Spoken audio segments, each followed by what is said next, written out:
Alright guys, today we're working on this truck. Over the last few months I've been buying, I guess the last year, I don't know. I've been buying a lot of these trucks. These are Ford F750s. They're Cummins 5.9s, Cummins 6.7s, manual transmissions, air brakes, 33,000 GVW. You know, decent work trucks. They were 24-foot box trucks. I've been taking the boxes off and the lift gates and getting rid of them, and then selling the trucks. You know, just cut off the lift gate, selling the trucks as cabin chassis. And this one I'm doing a little bit different. I'm going to move the axle forward. I'm going to make it 84 cab to axle. My thought process here is I'm going to move it to 84 cab to axle, which will make the center right here, center of the axle, and cut the frame off the back, get the drive shafts taken care of, get it all ready to go to set my dump bed on, and meanwhile it'll be up for sale.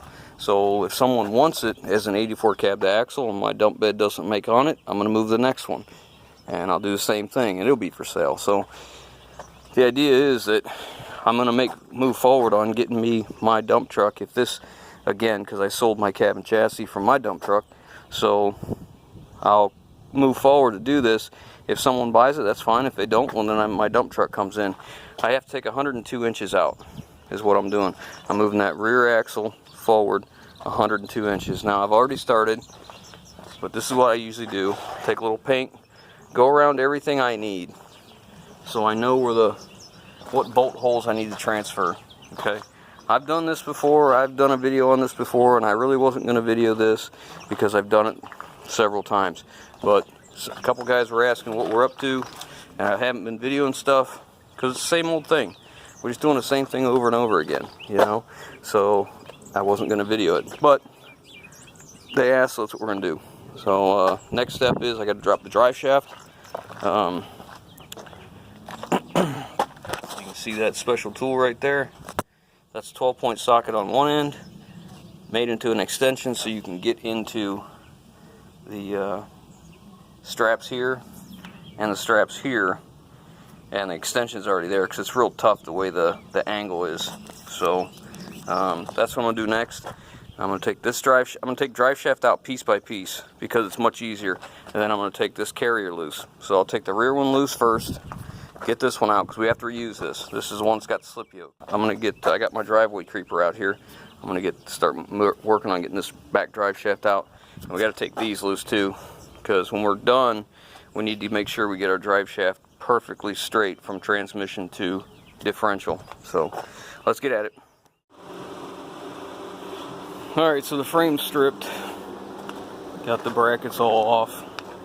Now all I have to do is start my layout up here, and I'm going to set a jack stands underneath the frame to hold it, you know, so I can rest it down. I'll still use the grade all to hold it up a little bit, but at night I'll take this loose just in case the grade all would start to drift down. I don't want it hitting the cab, so we'll set this on jack stands.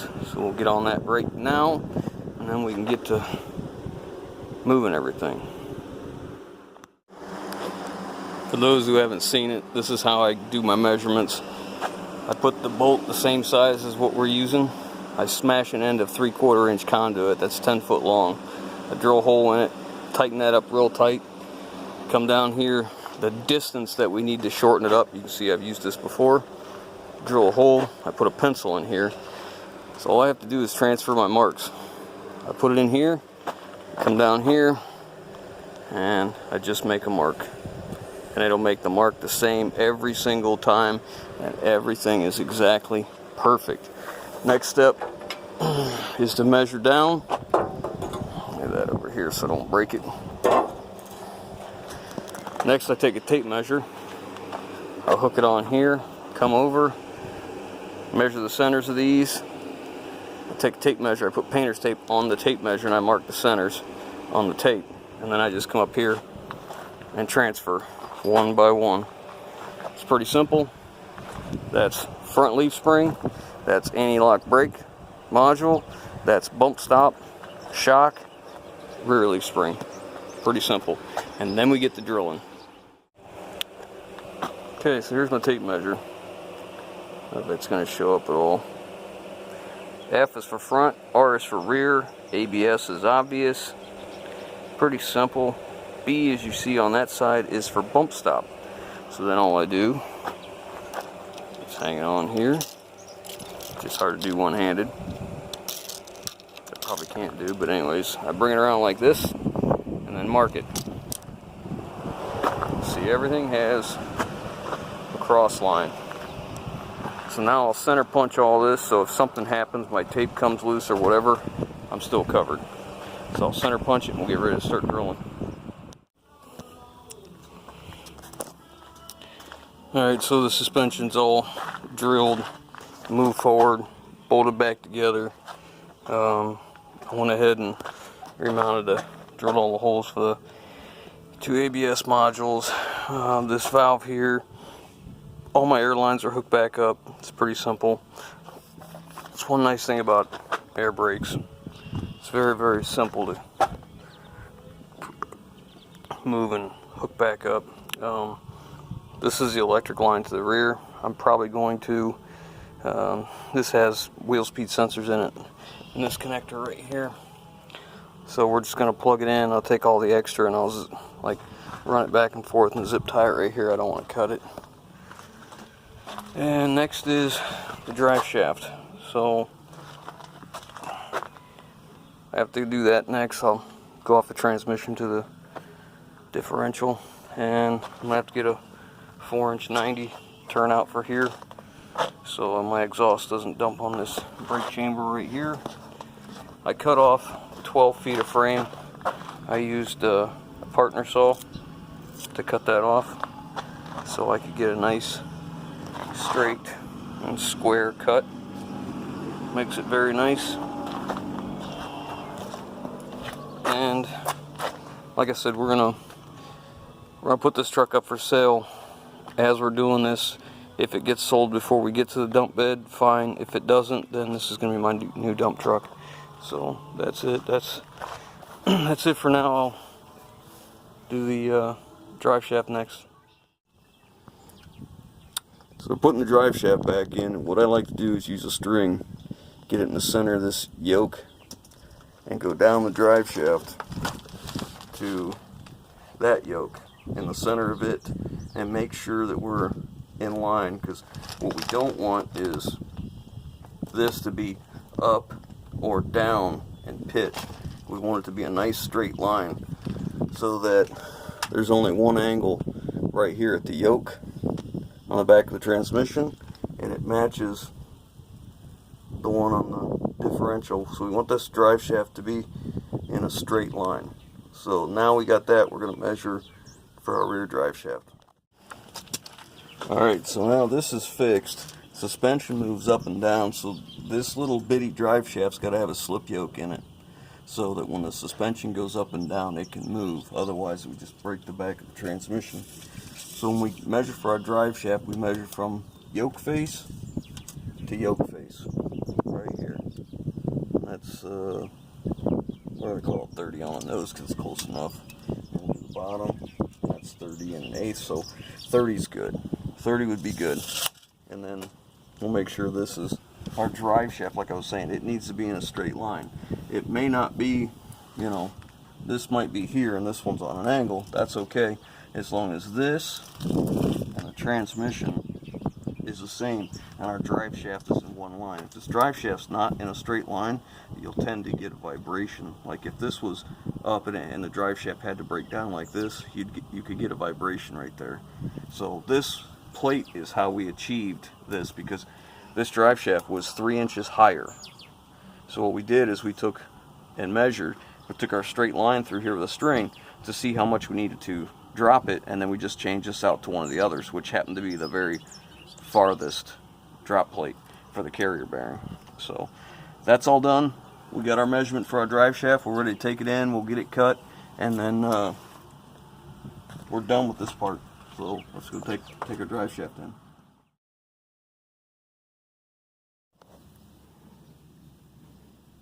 Alright, she's all buttoned up.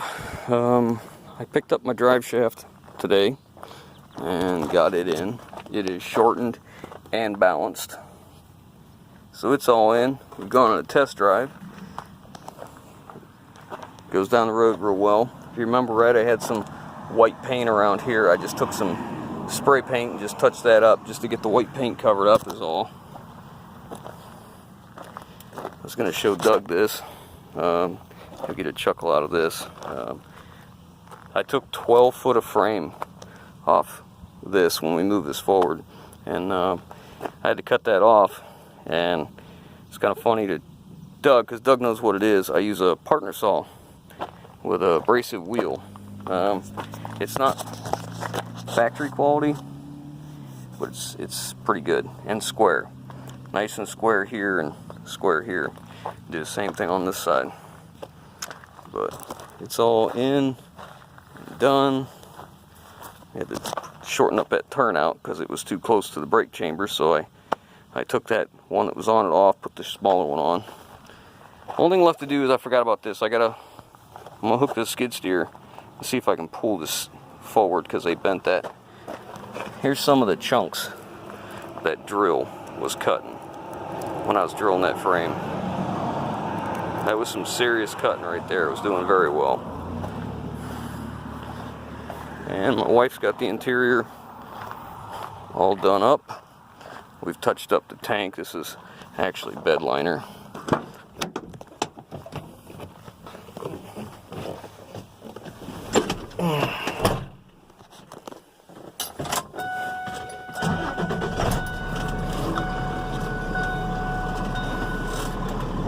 Nice cold air conditioning, exhaust brake, cruise control.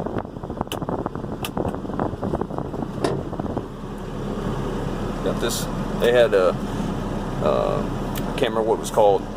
Their satellite link system was bolted to the dash there. There's nothing we can do with that. She got this clean. This is all cleaned up. It had a backup camera, and we still have it, so it'll go with it. So whoever does whatever with it, they can have backup camera if they want. Yeah, she's got it cleaned up really, really nice here. You got the boot all cleaned up, no dirt, no grime in there. Any light spot you see is just, you know, like where it's not shiny, isn't dirty. It's just where the sun isn't hitting. Safety triangles, fire extinguisher, all ready to go. So, and ice cold air. Radio display is boogered up here, but yeah, you'll have that in a work truck, I guess. She got everything cleaned up. So that's the end of this one. I guess we're going to move on to the next one.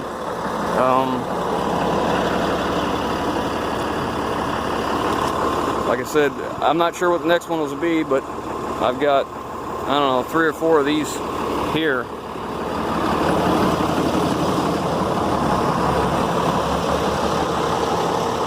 I gotta get the box off a couple of these, and we're gonna shorten up a couple of them. So we got plenty of work to do. We'll probably take this one next. Take the box off it. We're gonna do the same thing as we did this. So that one's gonna turn into this. One of these is eventually gonna be my dump truck. We're just waiting on to find out which one doesn't sell. I just finished this. I had it up for sale, and I've got 2 people interested. So we're gonna see what happens with that. If it doesn't sell, my dump bed's going on it. If it does sell, we'll move on to another one. I think I got 4 or 5 more of these at home to choose from too. So we'll try one of them. We'll see which one. Hopefully one of them ends up being one of my dump truck, that's for sure. But anyways, guys, that's all for now. If you like what we're doing, give us a thumbs up. If you haven't already, hit that subscribe button. Leave your comments down below, and we'll catch you on the next one.